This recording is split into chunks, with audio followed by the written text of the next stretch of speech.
Hello everybody, thank you for joining us. Today we'll be doing a quick sketch of stones with some angles and shadows. We might do one stone or we might do more than one, but that'll depend on how we go along. So let's just put down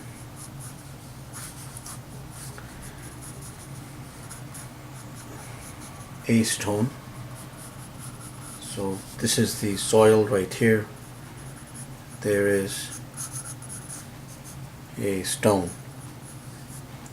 So if I were to focus on this itself, I would first so there's two ways to go about it. Either you can, if you're not copying the stone from anywhere and you're just doing this out of your imagination, in that case you should try to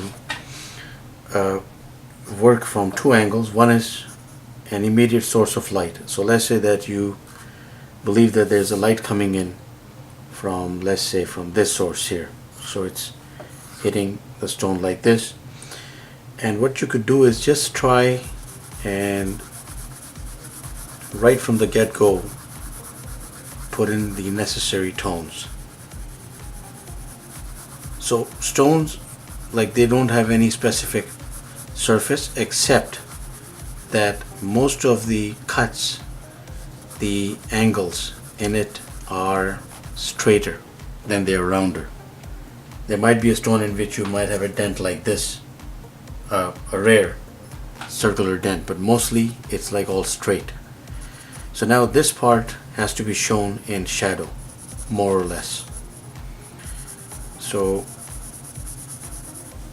I'm just going to go with a random crosshatch.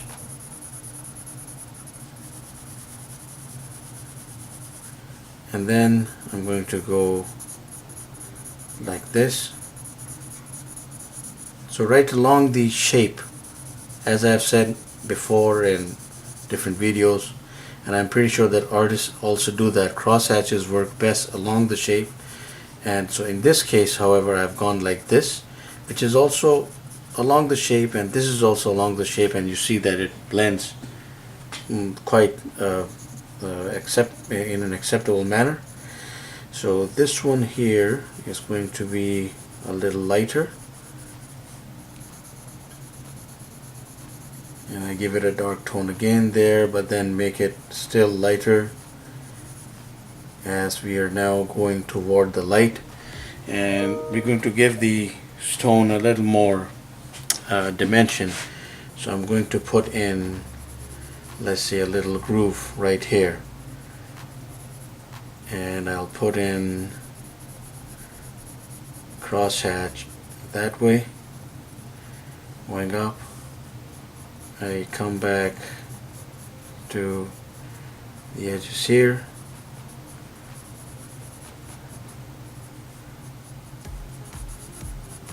so crosshatch going that way.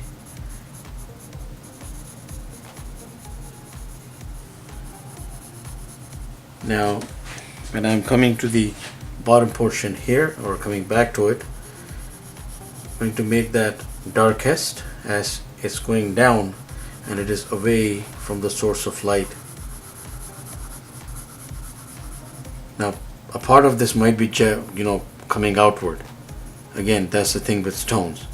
In that case, just for sake of having some more fun here, we will put in crosshatch right there to have that little bit of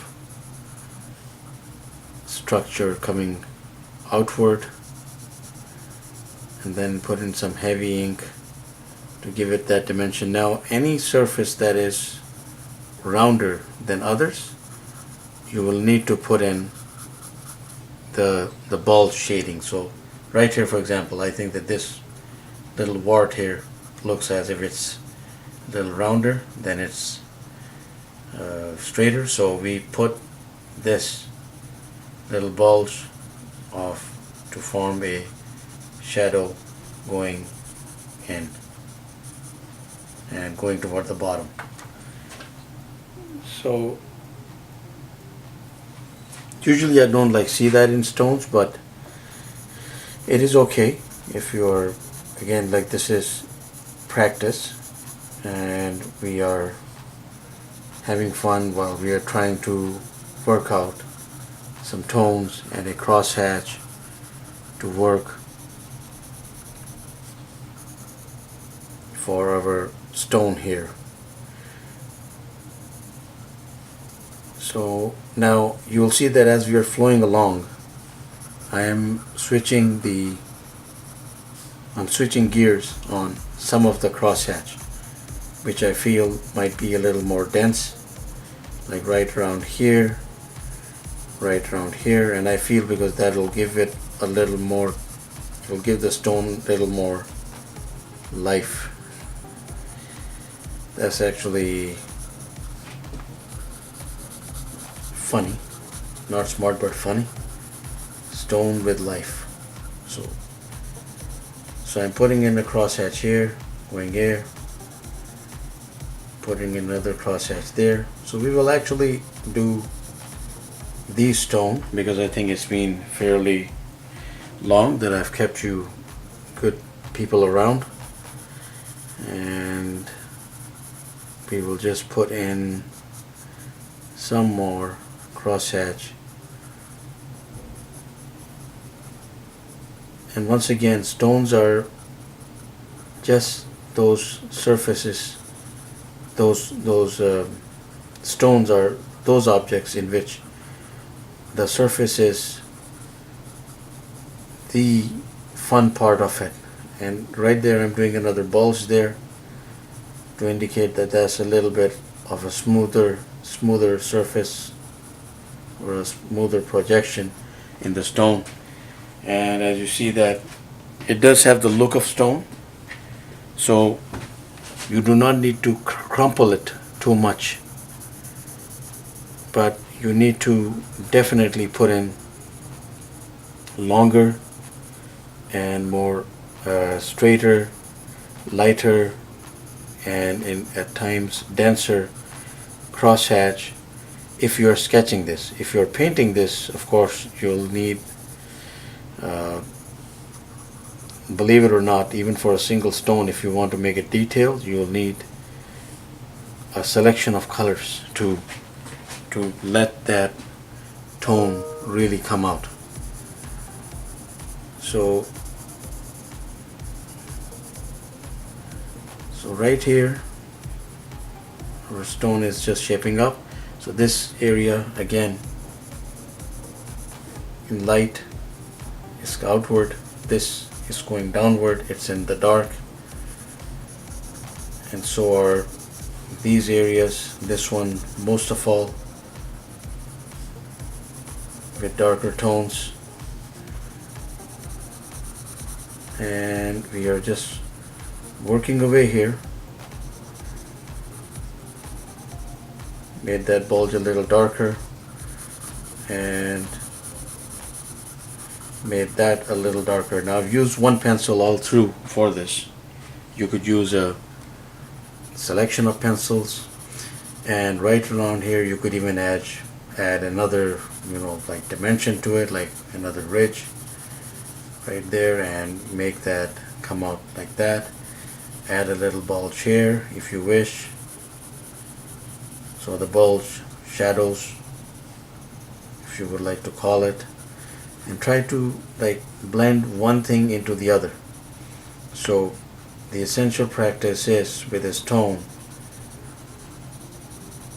since there is no specific flow there, you could go in so many directions in one single stone itself. It's actually very essential sketching practice. But right here behind it, so let's say that there's now, since we have already determined the light source coming from above, so I'm going to use a flat tip for this just to round this off quickly, and I'm going to put in, throw down a shadow.